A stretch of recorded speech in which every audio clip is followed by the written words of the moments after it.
Goalkeepers, nervous strikers, they'll deliver. Crowd roars erupted, you can feel the quake. 80,000 voices. Chelsea fans, the UEFA Conference League Final is here, taking place today in Poland. Chelsea taking on Real Betis. Now, obviously, Real Betis didn't finish the season the same way they started, but we must remember, Antony has been on fine form, for Real Betis. Isco has been his mercurial best, piecing things together for Real Betis, coming up with assists, coming up with dazzling, play on the pitch.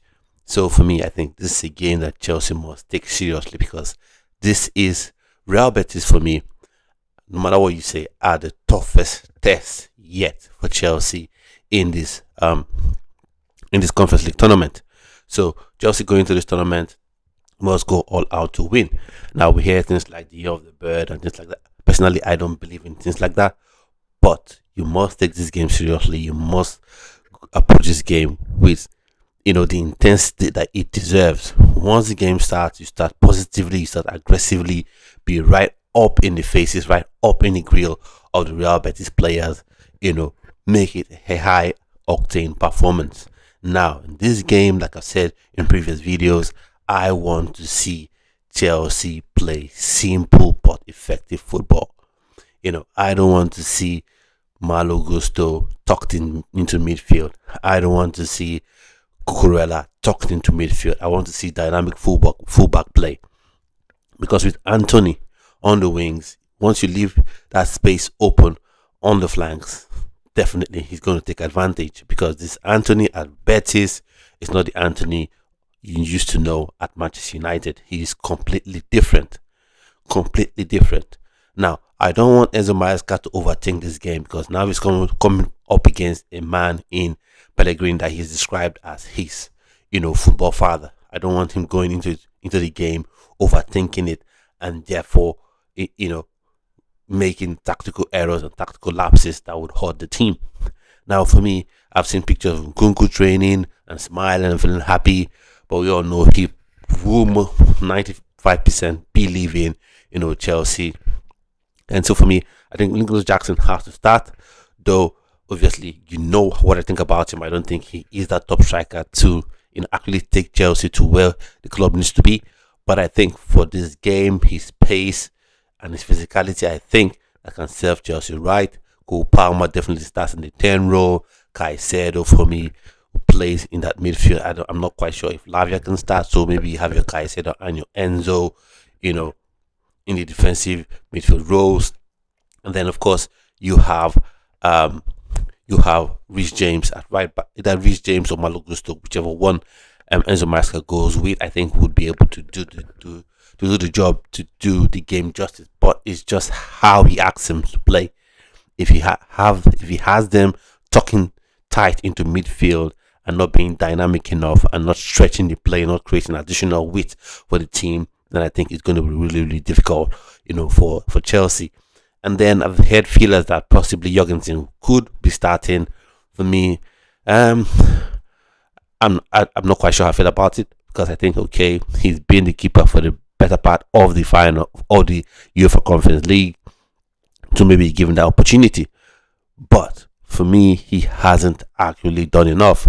I don't rate Robert Sanchez, but Jorgensen, each time he's had the opportunity to, stake a claim, he's always faltered. So for me, not quite sure if he should start.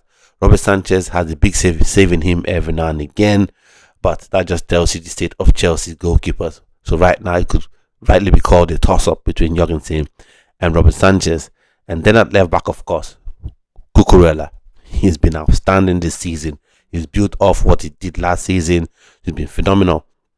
This season, he's someone that can even come up with a goal in this game, in this match. I'm sure Chelsea fans wouldn't be shocked if he indeed scores the winning goal, in this fixture, in this Conference League final. So I'll be going with him there. And Noni Madueke, I think, can do a good job at left back, because he's shown his versatility ever since he's been asked to play at left wing, not left back, left wing. He's shown his versatility there. And also, that means Pedro Neto would play at right wing. But one thing that I want to see, that's what I've been saying. I'm talking about the fullbacks. I want to say this about the wingers as well. I want to see dynamism. I want to see dynamic play from the wingers.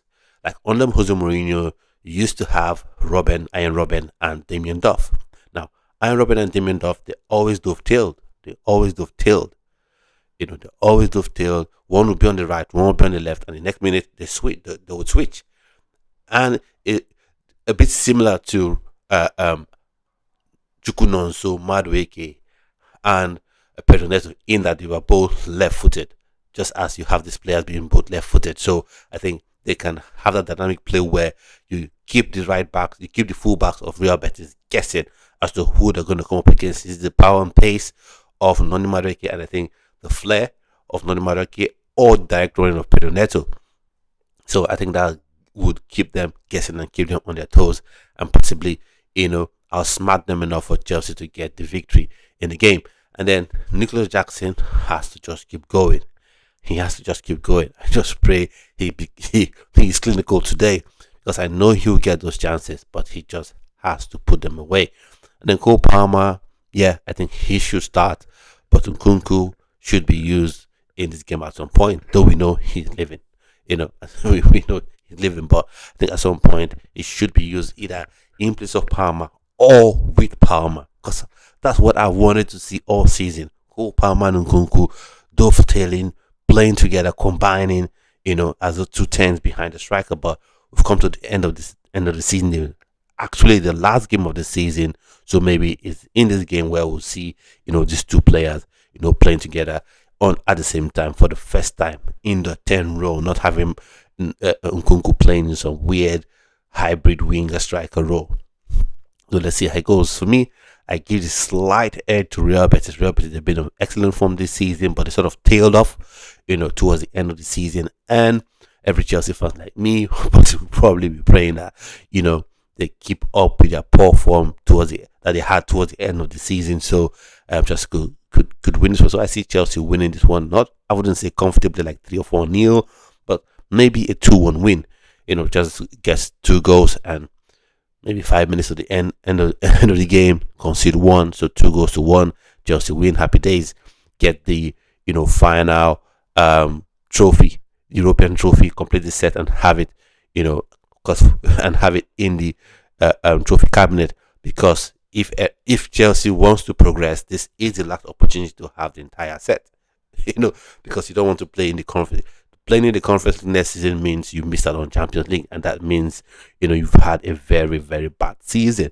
So let me know your thoughts and opinions on the game, on the fixture, and let me know your scoreline predictions as well in the comment section. And I'll see you on yet another video. So stay well, stay blessed.